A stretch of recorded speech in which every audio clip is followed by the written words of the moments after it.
and I was swimming in Malibu. I wasn't a bad swimmer. You know, there's only one who is rich, you know, and that is God, so. In 1976, Cat Stevens was drowning off the coast of Malibu. The current pulled him under. He had seconds left. He made a promise to God. And somehow, a wave pushed him back to shore. That moment changed his entire life. He gave up fame, fortune, and music itself. But the world never forgot him. In 2025, he tried to return to America one more time. Fans bought tickets. Dates were announced, and then silence. For months, no one knew what was happening. When the truth finally came out, it revealed something deeply unfair.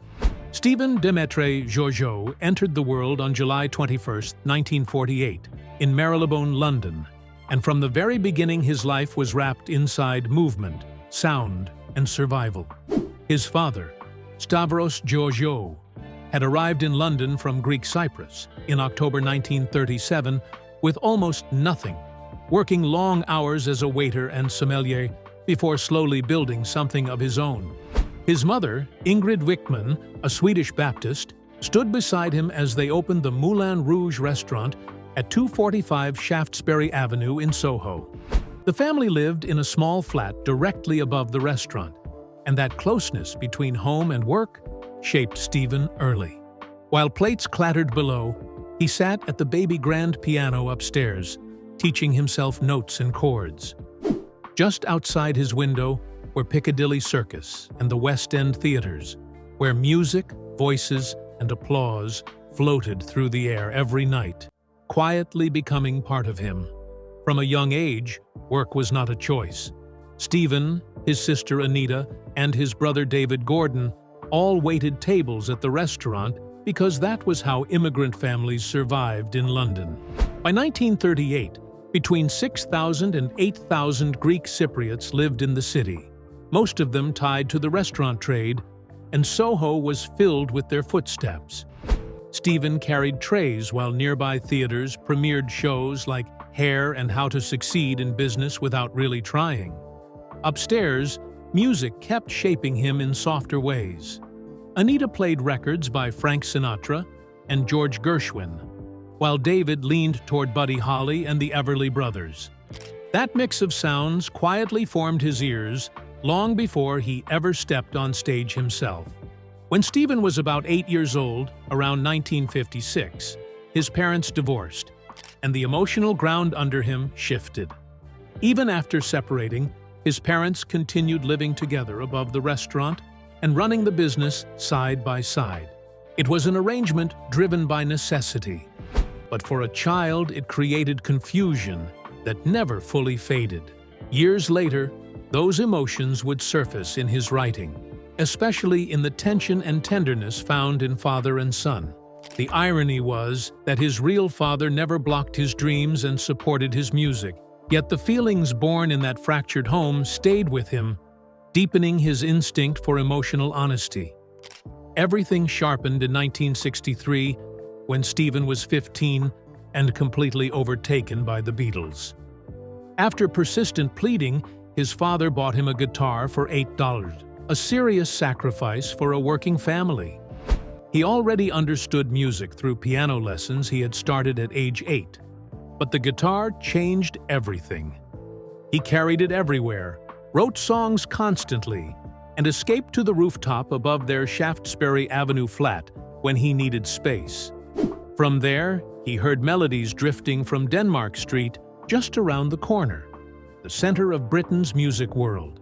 His brother's records kept spinning too, and slowly, his own voice began to form. By 1965, he was chasing music with intention. Performing under the name Steve Adams, he played places like the Black Horse Pub in Hammersmith and recorded early demos at a small Regent Street studio. David became his first manager, walking up and down Denmark Street with records under his arm, knocking on doors until someone listened. That persistence paid off when Stephen signed a publishing deal with Ardmore and Beechwood, earning $30 per demo. During this time, he wrote "The First Cut is the Deepest" in 1965, a song that would later echo through decades and voices around the world. In 1966, everything tightened into focus. Producer Mike Hurst prepared to sign him to Decca's Durham label, and Stephen chose a new name.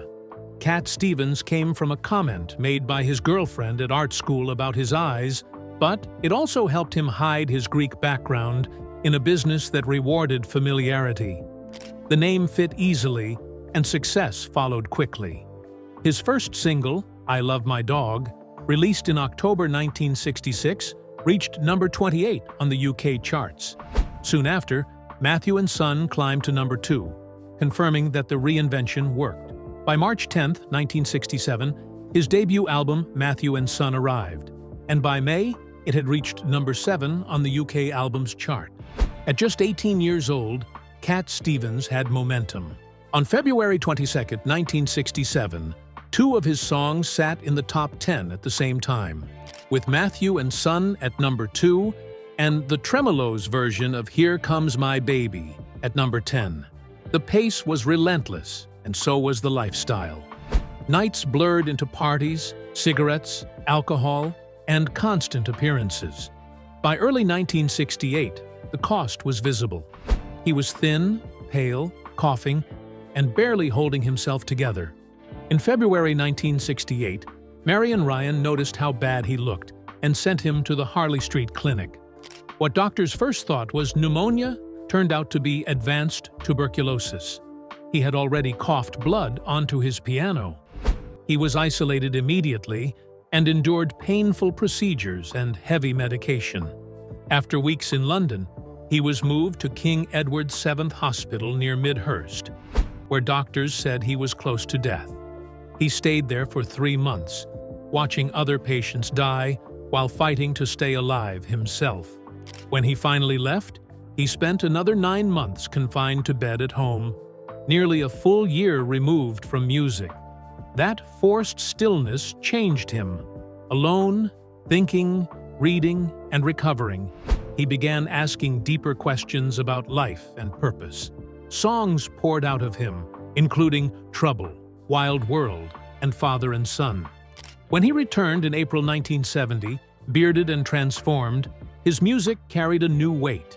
Tea for the Tillerman arrived in November 1970 and sold over 3,000 copies in the United States alone, turning him into a global star. Teaser and the Firecat followed in 1971 and dominated charts worldwide, and by 1972, Catch Bull at 4 sold 500,000 copies in just 2 weeks. In 1976, Cat Stevens was living at full speed. His songs were everywhere. His voice was known across continents. More than 40,000 albums had already been sold, and fame followed him even when he tried to escape it. That year, while swimming off the coast of Malibu, everything suddenly narrowed down to a single moment. The Pacific Ocean looked calm, but it was not. Stevens, an Englishman unfamiliar with its hidden strength, went into the water at the wrong time of day. Strong currents were already moving beneath the surface. At first, he trusted his swimming. Then the shore began to slip away. The current pulled harder. Each stroke forward was dragged back. His strength faded faster than his confidence. Within moments, panic took over as his body started sinking. He later said he knew he had only seconds left. In that fear, stripped of control and breath, he cried out to God and made a promise. If he survived, he would dedicate his life to God. Right after that plea, something changed. Not loudly, not dramatically. A small wave rolled in from behind him and pushed his body forward. The current eased just enough. The same water that had been pulling him under now carried him toward land. Somehow, he reached the shore. Standing there afterward, shaken and alive, he felt exposed in a way he never had before. He said that in those final seconds, when his body was failing, all he felt was his soul. That moment stayed with him. It did not fade. It grew. The search he had already been on for years suddenly sharpened. He had explored Buddhism, Zen, the I Ching, numerology, tarot cards, and astrology, but none of them had settled the questions inside him. After Malibu, the questions became louder. Not long after, his brother David Gordon returned from Jerusalem with a birthday gift. It was a copy of the Quran. David had already converted to Judaism, and the book was offered without pressure. Stevens admitted later that he would never have picked it up on his own. But the promise he had made in the ocean was still echoing. He began reading the Quran quietly and alone, slowly, carefully. Over about 18 months, the words worked on him. One idea stood out clearly. Every soul would return to its maker. That thought hit him hard. He was especially drawn to the story of Yusuf, a man bought and sold, pushed through trials, and tested by loss. It mirrored how Stevens felt inside the music industry. By the end of that period, he knew he could not stay half-committed. On December 23, 1977, he finally took the step. In London, a woman named Nafisa guided him to the new Regent Mosque. After attending Friday prayers, he went to the imam and recited the Shahada. He later said he felt like he was floating. For the first time, he believed he understood who he truly was. In 1978, he legally changed his name to Yusuf Islam. He chose Yusuf because he had always loved the name Joseph and felt connected to that story.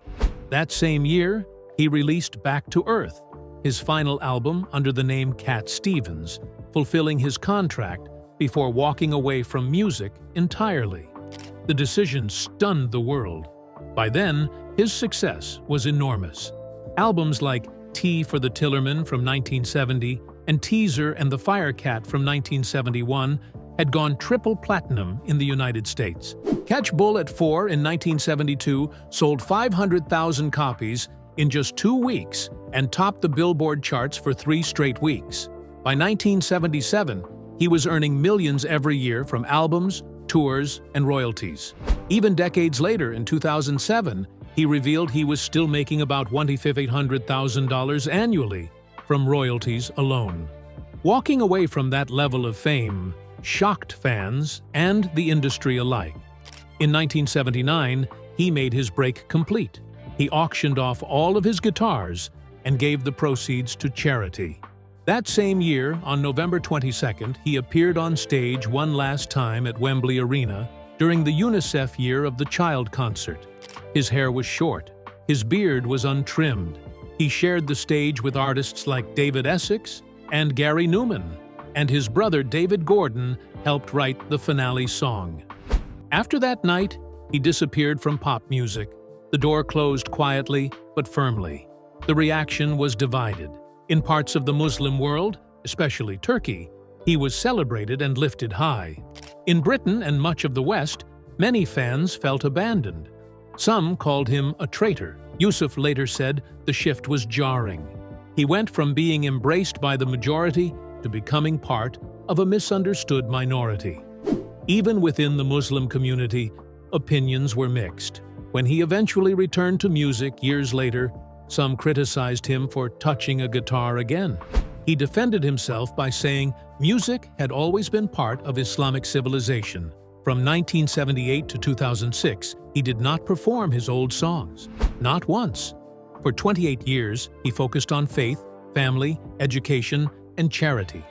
In 1983, he founded Islamia Primary School in London. After 13 years of rejection, it finally received government funding in 1998. He later opened Islamia Girls' School in 1989 and Brondesbury College for Boys in 1996. In 1992, he founded the Association of Muslim Schools in the UK. In 2000, he launched Small Kindness, a humanitarian charity supporting vulnerable people across multiple countries. All of it traced back to that promise in the ocean. Then came another storm. In February 1989, controversy followed him after remarks related to Salman Rushdie. On May 22, 1989, during a televised panel discussion filmed in Australia, Yusuf Islam was asked direct questions about Rushdie and the fatwa.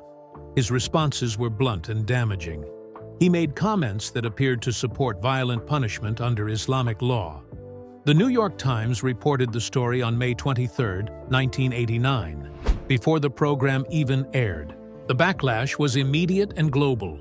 Yusuf later claimed his words were ill-judged jokes made in bad taste, but many did not accept that explanation.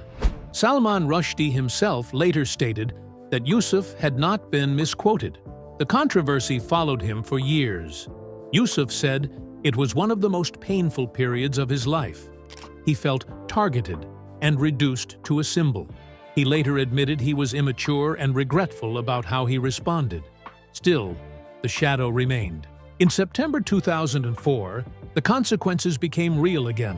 While flying from London to Washington on United Airlines Flight 9119, his name was flagged on a no-fly list. The plane was diverted 600 miles to Bangor, Maine.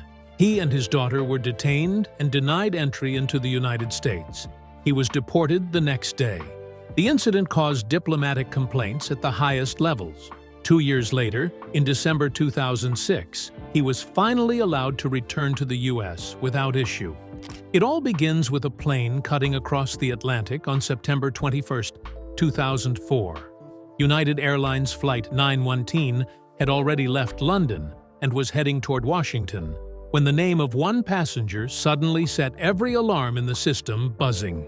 Yusuf Islam was on board with his 21-year-old daughter, and no one on the plane knew that something was already unfolding far below them.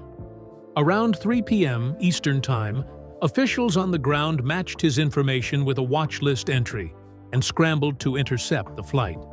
Bangor International Airport in Maine became the unexpected landing point.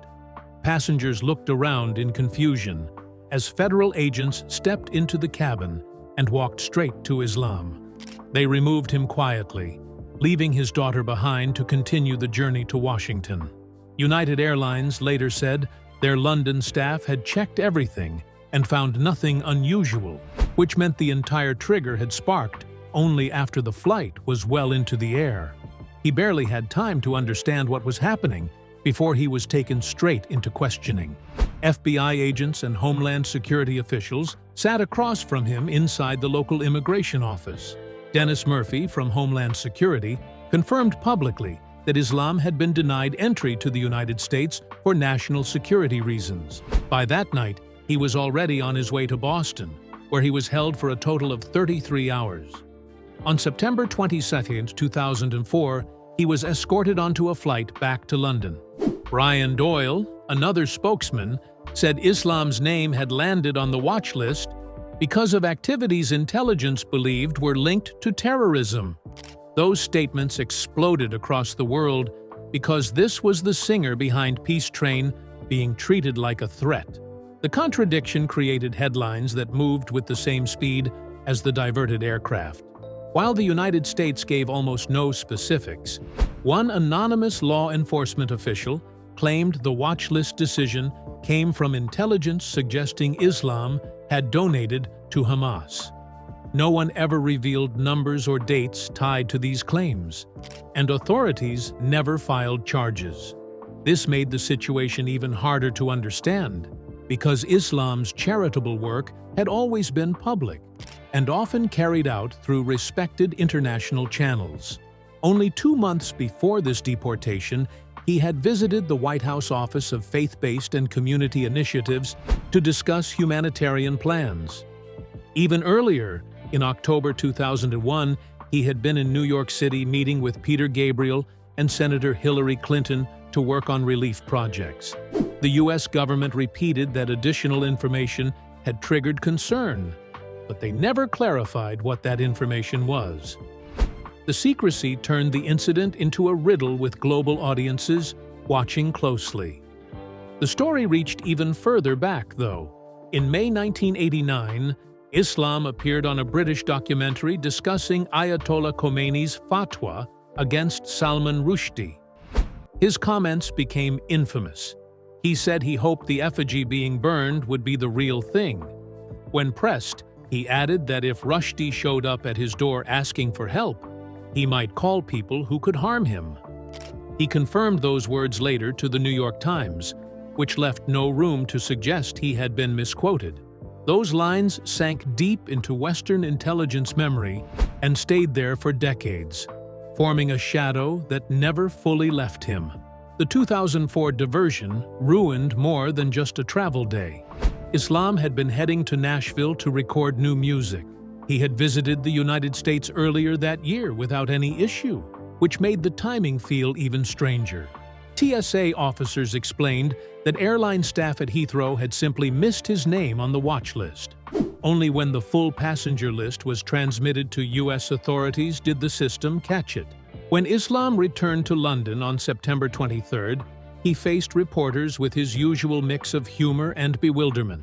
He said everyone knew who he was and what he stood for. He joked about security officers being happy to get his autograph, though he also asked openly how such a mistake could happen. No one ever gave him a real answer. Yet by 2006, he was suddenly allowed back into the United States as if the entire event had been erased. The comeback that followed in 2006 felt like a different kind of storm. After walking away from secular music on December 3, 1978, when Back to Earth reached number 33 on the Billboard charts, he did not release another Western pop album for 28 years. Then, something simple changed everything. Around 2002, his son secretly placed a guitar in his hands. One quiet night, Yusuf picked it up, and the old familiarity began to return. By November 13, 2006, he released Another Cup. It charted at number 52, sold 100,000 copies in the UK by December 1, 2006, and reached 300,000 sales in Germany. His identity had shifted over the years, but he made sure both names were there. Yusuf for the man he had become. Cat Stevens for the artist the world had loved. He said that those seeking Cat Stevens would find him on the album, and those wanting to know Yusuf could look deeper. His return was not just about music, it was about connection. He said he wanted to bridge the spaces that frightened people, and the album became a symbol of that mission. Alun Davies and Jean Roussel, who had shaped his classic sound in the early 1970s, returned to work with him again. Hearing their familiar notes created something warm and complete, as though two separated halves had found each other again. Then came April 10, 2014. Yusuf stood on the Rock and Roll Hall of Fame stage as the world honored the very music he once thought he might never play again. The recognition carried a strange kind of glow because his influence had survived a 28-year silence. Songs like Father and Son and Peace Train had stayed alive long after he stepped away from the stage. That night showed him that the world had never forgotten. 5 years later, on June 13, 2019, he entered the Songwriters Hall of Fame. The institution praised his ability to build entire worlds with his lyrics, describing him as someone who could turn feelings into stories that seemed to move on their own. Yusuf returned that praise with gratitude. He said nothing compared to standing in front of an audience, feeling a shared harmony rise from a crowd. He said he had another job to do, especially when the world felt dark, and that he needed to offer the principles he had always believed in. More honors continued to arrive. The World Social Award in 2003 recognized his humanitarian work. ASCAP named him Songwriter of the Year in 2005, and 2006 for The First Cut Is the Deepest. In 2007, he received the Ivor Novello Award for his song collection. In 2015, he earned a Lifetime Achievement Award at the BBC Radio 2 Folk Awards, followed by the Global Islamic Economy Award and the Steiger Award. These recognitions built a picture of a man who lived between music and service, always moving from one to strengthen the other. Everything seemed steady until 2025 brought another painful chapter. His memoir, Cat on the Road to Find Out, was scheduled for release on October 7, 2025, and a major North American book tour was planned to begin that same month. Demand for tickets was astonishing. New York and Los Angeles added extra dates. 2 consecutive nights at the Beacon Theater on October 11th and October 12th, 2025 were quickly booked. marking what would have been his first New York visit since September 2016.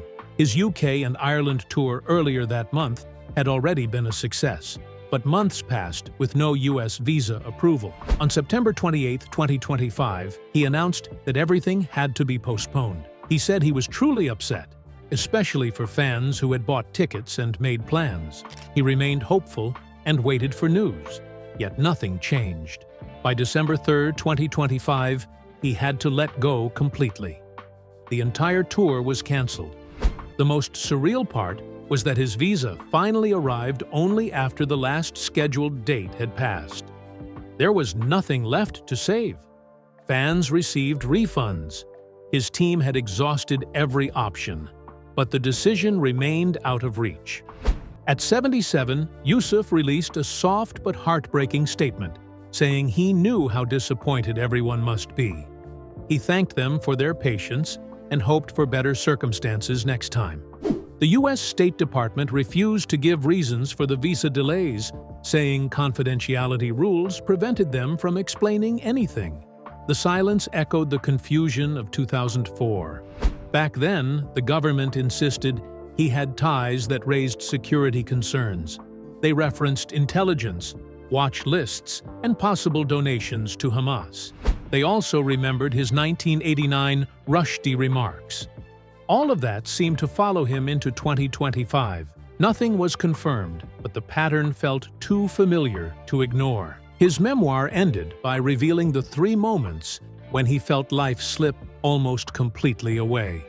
The first happened when he nearly fell from a rooftop as a boy. The second struck in 1969 when he coughed blood onto his piano and was diagnosed with tuberculosis. Those 3 months in the London clinic became a battle he could not forget. He watched others die around him and said it changed how he saw everything. The third came in 1976, when the ocean almost claimed him off the Malibu coast. He prayed for rescue, and the wave that pushed him back to shore became the turning point that led to his conversion in 1978.